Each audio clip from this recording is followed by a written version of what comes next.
right, welcome back to Patient Win Insider. I'm Nick Moen, and today I'm joined by Dr. Len Tau, a dentist, speaker, and industry leader who's been transforming the way practices attract and retain patients for more than 15 years. After running a successful private practice for over 2 decades, Len turned his real-world experience into technology and education that help dentists thrive in the digital age. Thanks, Len. I'm really excited to have you on. Thanks for having me. I'm excited to be here. So just right off the bat, you've seen dentistry evolve from word of mouth referrals to adding technology through AI-driven marketing. So I'm curious, what's changed the most in how practices earn trust and attract patients today? Well, it used to be very much a word of mouth business. Yes, if you participated in insurance, they sent patients, you marketed yourself, you wanted to get as many new patients as possible because they're the lifeblood of a practice. In order for a practice to grow, you need to bring new patients in. There's no doubt about that. And over the years, the word of mouth has become online where you have to have a reputation that is equal to or better than your competition, or else there's a chance that they may not come in. And I always like to say we are a reputation society. Everything we do in our lives revolves around our reputation. You go to the movies, you may look at Rotten Tomatoes. You go to a restaurant, you may go to Yelp to read the reviews. When people are searching for Amazon for an item, they're going to choose a 5-star product over a 1-star product every single day. So everything that we do in our lives revolves around reputation. And when someone's referred to you, if you are doing marketing online, they are simply going to Google your business and see how you stack up to the competition. And if you have a really good reputation, you're going to probably have the patient come in. If you have no reputation, that's a problem. And if you have a bad reputation, that's even more of a problem.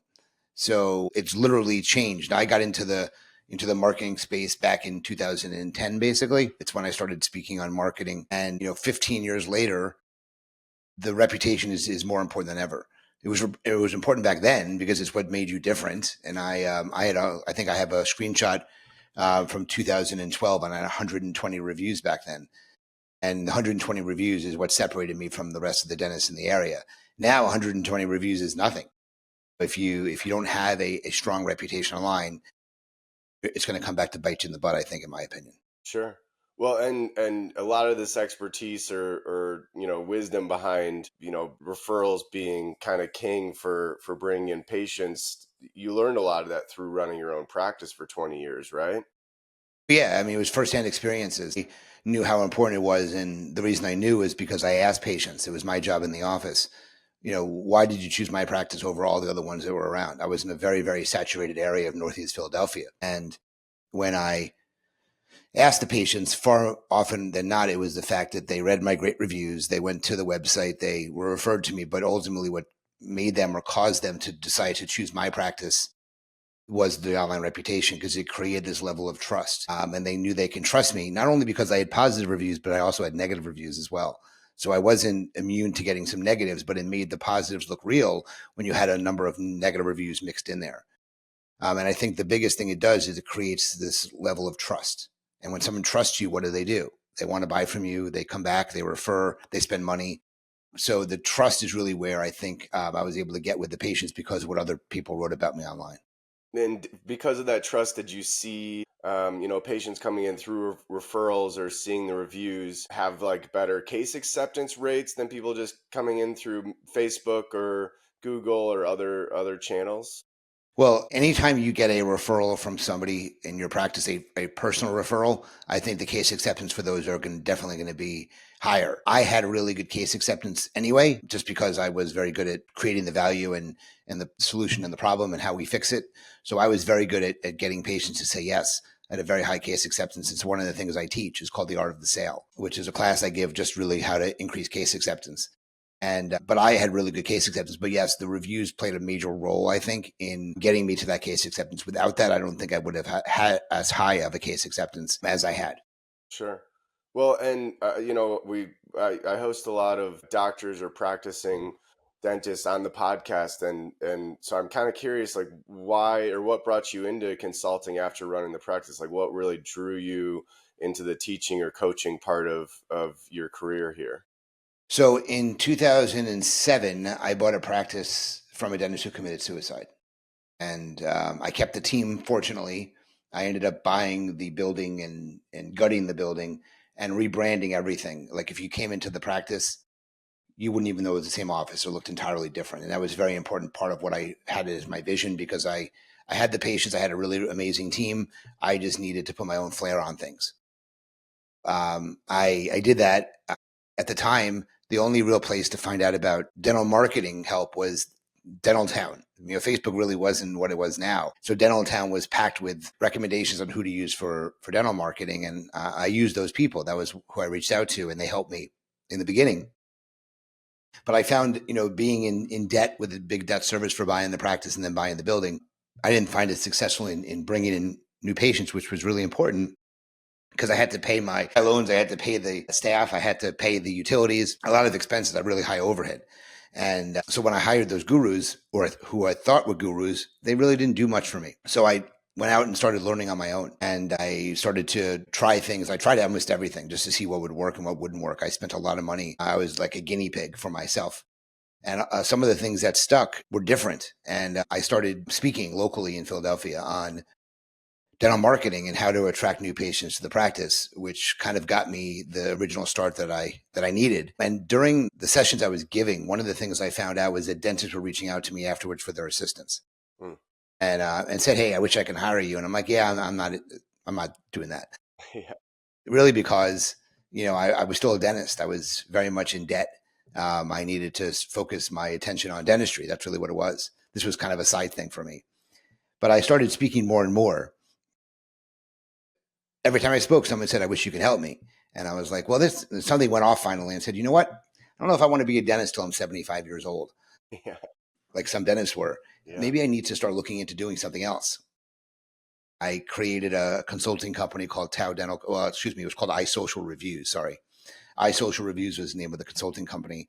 And very quickly, I had like 20 clients. It was pretty amazing how fast I was able to get people when I spoke to come work with me. But I never loved the consulting model. I really didn't. It took a lot of my time.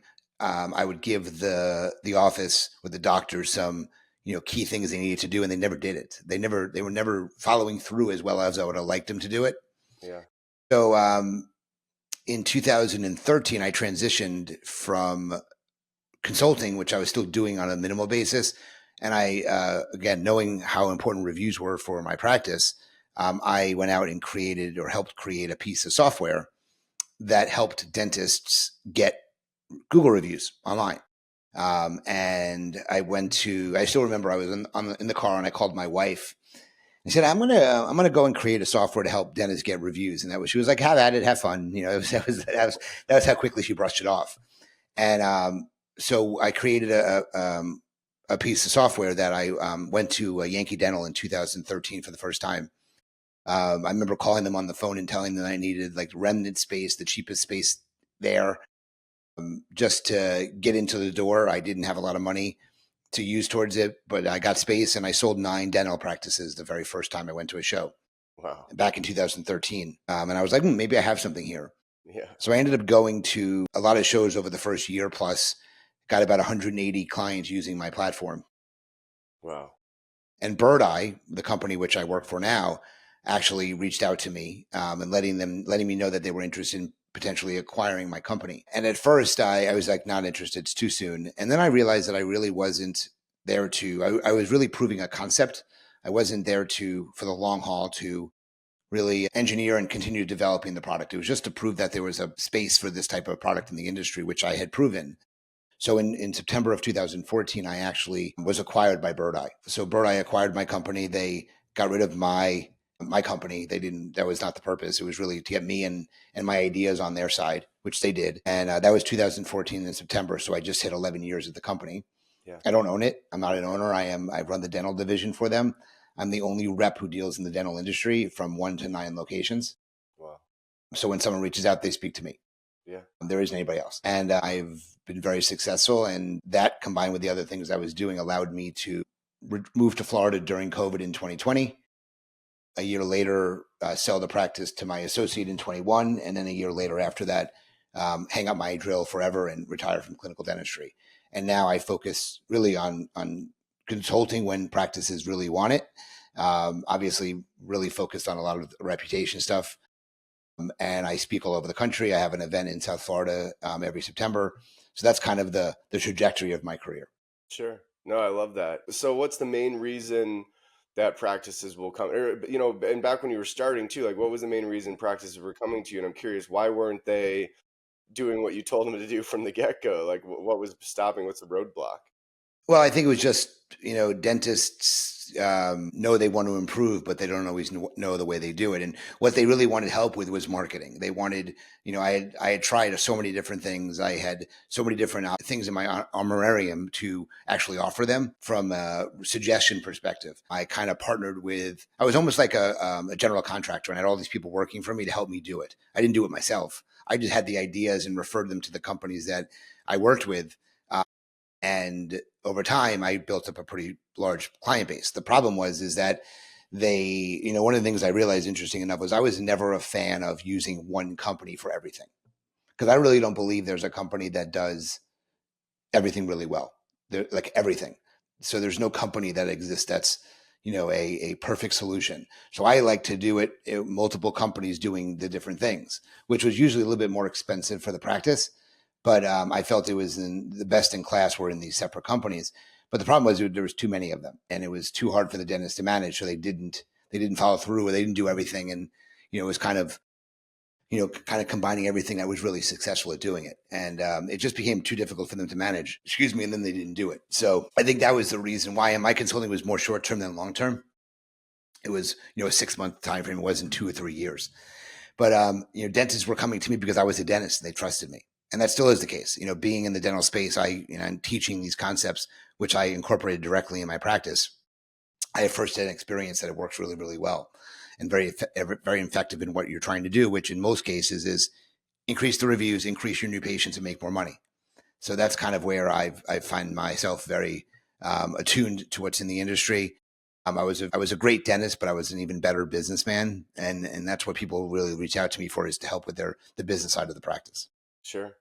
Well, I'm curious, like maybe from a business perspective, because then we're talking dollars. How do you see, focusing on referral marketing? How do you start seeing the ROI there? Like, how do you know, hey, I'm spending this much, time and money on boosting referrals and reviews, and how do you see that come back to? I mean, is there a measurable way to quantify that? Well, the thing is, you're going to see generally an increase in new patients. I mean, Okay. that's one way to do it. Obviously, when you ask patients how they found you, which I think you need to redo that entire part of your business in terms of how you're asking, because that data is really important for you to know what's working and what's not working. And when somebody at the front desk asks, "How did you hear about us?" and they say the internet, that's no longer an answer that's allowed. Right. Internet can mean so many different things. Was it Facebook? Was it any type of social media? Was it an ad we ran? So what I did, and it's interesting, it's very old school, but it works really well. Patients don't necessarily know or can't tell you where they saw you. Okay, so obviously the internet, well, that can mean so many things, as I said.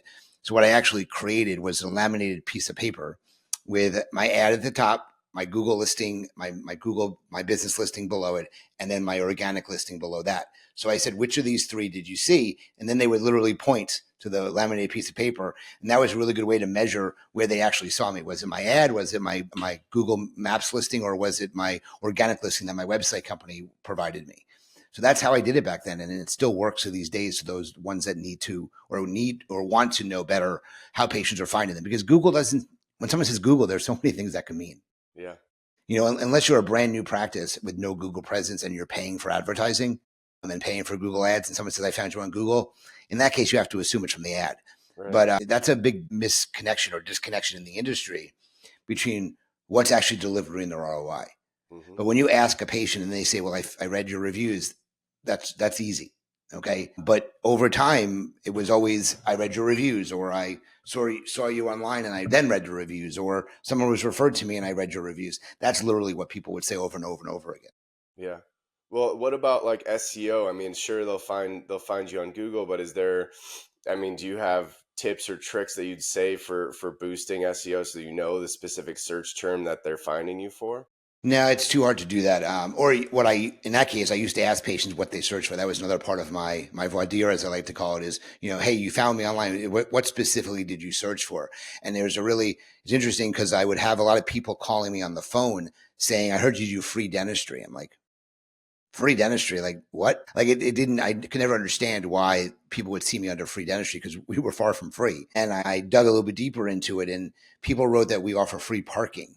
And when they saw free parking, when the way Google was, it would pull up free dentistry, and obviously we were never free. So there are situations where you would ask patients what they search for, and that helped in your. I mean, you need to question the people. Do you have to do market research with the people who are actually searching for you? So I think asking your patients those questions is a lot more effective than people think it is, because they should tell you exactly why they chose you, where they found you, what made them come in. That's great market research for you to continue doubling down on those things. Yeah. Well, so how would you respond to, I mean, talking about referral marketing, how would you respond to somebody that said, "Oh, I thought the dentistry was free or the procedure was going to be free, even though, it was free parking, so there's a disconnect." In that case, there might Oh, be I a would just tell them negative. we don't do free dentistry. I mean, it was easy conversation, because that's not. I mean, that's someone who's searching online. That's not really referral marketing. Then that's someone who's searching online for a free dentist or free dentistry, and that's not someone that we want to target, obviously. So Sure. that's a little bit different. That's someone who just searched something, and based on how Google was seeing things people wrote, that was a disconnect there. It wasn't, someone. I'll give you the best form of trust I ever had in my practice, and this is why reviews and referrals work really well. So one of the things I did differently was I used to want to talk to patients who called the office if my team felt it was someone who was potentially going to do a really big case. So one patient in particular, his name was David, and he called the office and said that what he said was he's chosen me as his dental care provider. That's the exact term he used.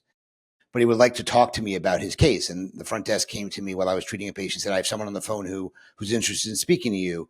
Do you have a couple minutes? So I found a break in my schedule, went, grabbed the phone, and the guy repeated himself to me. He says, Dr. Tau, my name is David. I've chosen you as my dental care provider, but I have a couple of questions for you, or I want to at least talk to you before I come in. I was like, great, what's going on?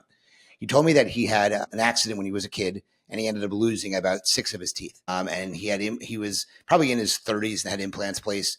He said, I was told by other dentists that the implants are in the proper position, but I don't like what they look like. I want to come in and have you take a look at me and tell me what it costs to fix my teeth. And I was like, okay, when do you want to come in? And he goes, how about right now? I'm standing outside your office. Okay. So I was like, great, come on in. Filled out the paperwork, found some time to do a consult with him. He had brought the x-ray, so it was a true consult. Sat down and kind of reviewed what he was talking about. And in fact, the implants were in good position. He needed about $36,000 in treatment.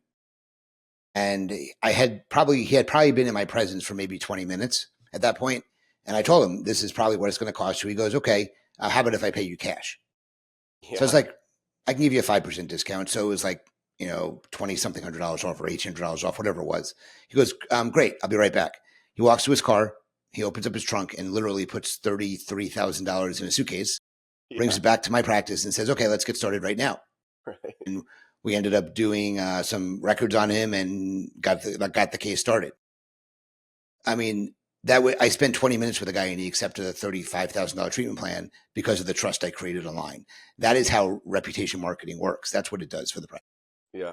Well, but yeah, okay. So, but beyond online, you still closed them in person too, and I mean, like, what are other secrets for closing in person? Whether it's the TC or somebody in front of house that's nurturing them into the consult, or because that's a huge part of it. Sure, they can show up and trust you, but then what are other steps that you have to make sure you do after that? Well, obviously, they call the office. You have to be really good at answering the call and giving that great first impression. So that's something I think is very, very poorly done overall in the industry. I mean, that's why these AI receptionists are existing. The front desk is the least paid employee in most cases, and they have the most important job, which is to make sure that they get patients in the practice. That's one, just answering the phones better. I think one of the big things you need to do is offer third-party financing. You have to make the treatment affordable. And if you make treatment affordable, and they trust you, they're definitely moving forward with treatment. I mean, you just have to make it affordable. So there are many companies out there for third party financing. Care Credit is the longevity company. They've been around forever. If you want a solution for lower credit worthiness. I mean, you can look at a company like Sunbit or Cherry, and you can use both of those. You can use Care Credit for the higher end clients and Cherry and Sunbit for those that don't have the best credit.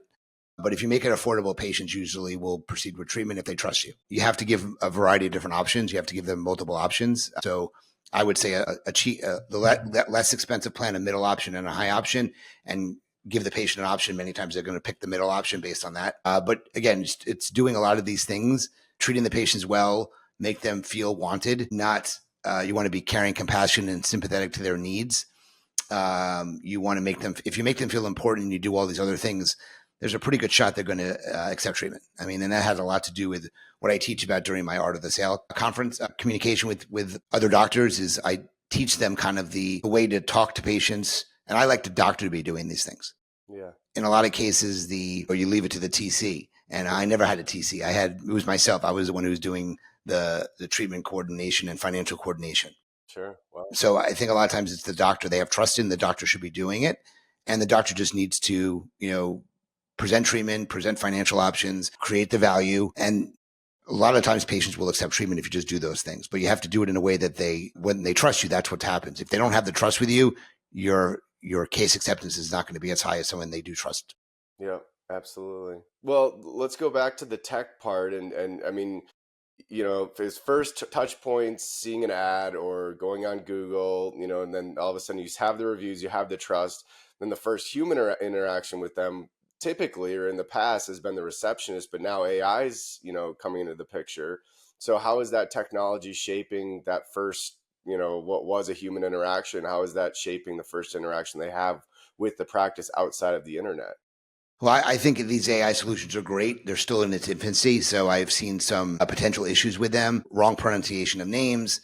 They're slower than humans to respond. And I was just reading something online that a patient was leaving the practice because they got so frustrated talking to these AI bots. So I think it's new technology. There's a lot of growth there still. But I think to ease some of the reliability or the reliance, on the practice to be answering phones 100% of the time, I like these as a backup option. I don't like it as the main option yet. I like them as a backup option when you're overwhelmed and you need something to answer it. I think these are a good solution right now. Now, I think as time moves on and these technologies get a little bit longevity to them, I think you'll find solutions that do work to replace someone answering the phones. But I'm not sure they're there yet, but I have a lot of clients using them and they all seem to be pretty happy with them. But there is some limitations to how well they do. Yeah. Well, I mean, do you see, because obviously you can train an AI to have any personality, any script. Do you see a potential there where the human error, because some dentistries will have, or practices will have, call centers or something. They're not trained in dentistry whatsoever, and so all of a sudden you have an AI tool that could potentially be the brains behind that second touch point.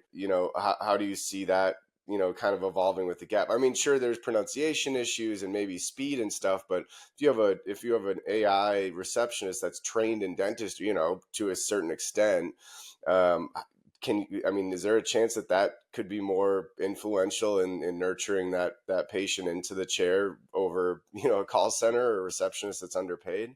Well, I wouldn't be if I was using a call center, I would number one, make sure they're trained in dentistry. That's really important. There are companies who do answer phone calls in the dental space, which I would 100% prefer over an AI bot. Usually it's more expensive than an AI bot would cost you. So I still prefer that trained individual to be answering the phones better than an AI person. But I think that the AI solutions will start to gain popularity because they're not going to be as expensive as a human interaction. And then they do handle them fairly well. It's just not perfect. And may turn off some patients with some of the ways they're being answered, I guess is a good way to say it. Yeah. So how do you measure, how do you measure success in your career at this point, right? I mean, I know you're doing consulting and speaking full time, you have your conference, and like, what's getting you out of bed in the morning? Like, where's the passion coming in? Oh, I just love what I do because I have 11,000 plus clients who use Bird Eye.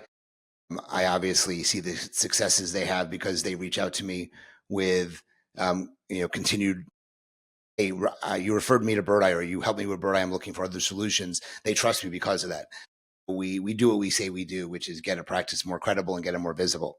And when we get both of those things, they're going to see a definite increase in the new patients, which is really important because also if you don't have the reputation side of things or your Google Home set up properly, everything else you're going to do is going to fail. And that's why it's like the first thing practices should do.